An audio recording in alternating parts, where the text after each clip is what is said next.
ಸ್ನೇಹಿತರೆ ನಮಸ್ಕಾರ. ಇದೊಂದು ಹೊಸ ಪ್ರಾಪರ್ಟಿ, 1 ಎಕರೆ 4 ಕುಂಟೆ. ಮೈಸೂರು ಬೆಂಗಳೂರು ಹೈವೇಯಿಂದ ಕರೆಕ್ಟಾಗಿ ಒಂದು 5 ಕಿಲೋಮೀಟ್ರ್ ಒಳಗಡೆ ಬರಬೇಕು.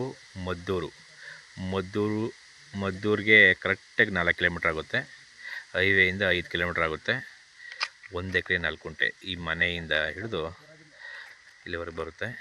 ಜಾಗ ಸೂಪರ್ ಆಗಿದೆ. ಕೆಂಪು ಮಣ್ಣು, ಊರು ಪಕ್ಕದ ಜಮೀನು, ಲೇಔಟ್ ಮಾಡ್ಬೋದು. ನೋಡಿ, ಇಲ್ಲೆಲ್ಲ ಮನೆಗಳು ಆಲ್ರೆಡಿ ಆಗಿವೆ. ಒಳ್ಳೆ ಜಾಗ. ಮೆಟ್ಲಿಂಗ್ ರಸ್ತೆ ಇದೆ. ತಾರೋಡಿಂದ ಬಂದರೆ 100 ಮೀಟ್ರ್ ಮಾತ್ರ ಮೆಟ್ಲಿಂಗ್ ರಸ್ತೆ. ನೋಡಿ, ಜಾಗ ಚೆನ್ನಾಗಿದೆ. ಇದು ಮದ್ದೂರು ರಿಜಿಸ್ಟ್ರೇಷನ್ ಬರುತ್ತೆ. 1 ಎಕರೆ 4 ಕುಂಟೆ ಜಾಗ. ಸುತ್ತ ಟೀಕ್ ಮರಗಳಿವೆ. ಇದೊಂದು ಆಲದ ಮರ ಇದೆ. ನೋಡಿ, ಉದ್ದಕ್ಕೆ ಲಾಸ್ಟ್ವರೆಗೂ ಬರ್ತದೆ. ರೋಡ್ ಫೇಸು ಒಂದು 60ರಿಂದ 70 ಅಡಿ ಬರುತ್ತೆ. ಈ ಮನೆ ಸೇರ್ಕೊಂಡಂಗೆ, ಈ ಮನೆ ಸೇರ್ಕೊಂಡು 1 ಎಕರೆ 4 ಕುಂಟೆ ಜಾಗ. ಮದ್ದೂರು ನೈಸ್ ರೋಡಿಂದ ಕರೆಕ್ಟಾಗಿ ಇಲ್ಲಿಗೆ 6 ಕಿಲೋಮೀಟ್ರ್ ಆಗುತ್ತೆ. ಮದ್ದೂರಿಂದ 4 ಕಿಲೋಮೀಟ್ರ್ ಆಗುತ್ತೆ. ಒಳ್ಳೆ ಜಾಗ ನೋಡಿ.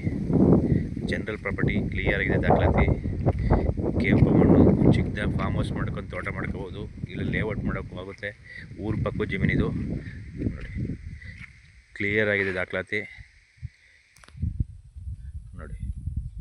ರೆಡ್ ಸಾಯಿಲು, ಅದೇ ಥರ ಕೆಂಪು ಮಣ್ಣು. ಡೆವಲಪ್ ಮಾಡಲಿಲ್ಲ, ಮಾಡ್ಕೋಬೇಕು ನೋಡಿ. ಲೇಔಟ್ ಮಾಡಿದ್ರು ಸೈಟ್ ಖಾಲಿ ಆಗ್ತವೆ. ಇಲ್ಲಿ ಊರಿಂದ ಬರೀ 150 ಮೀಟ್ರ್ ಇದೆ ಅಷ್ಟೇ. ಊರು ಇಲ್ಲೇ ಕಾಣ್ತಿದೆ ನೋಡಿ. ಮನೆಗಳೆಲ್ಲ ಕಾಣ್ತೀವಿ ನೋಡಿ. ಇದೇ ಮನೆಗಳು. ಮದ್ದೂರು ರಿಜಿಸ್ಟ್ರೇಷನ್ ಇದು. ಮದ್ದೂರು ಟೌನಿಂದ ಕರೆಕ್ಟಾಗಿ 4ರಿಂದ 5 ಕಿಲೋಮೀಟ್ರ್ ಅಷ್ಟೇ.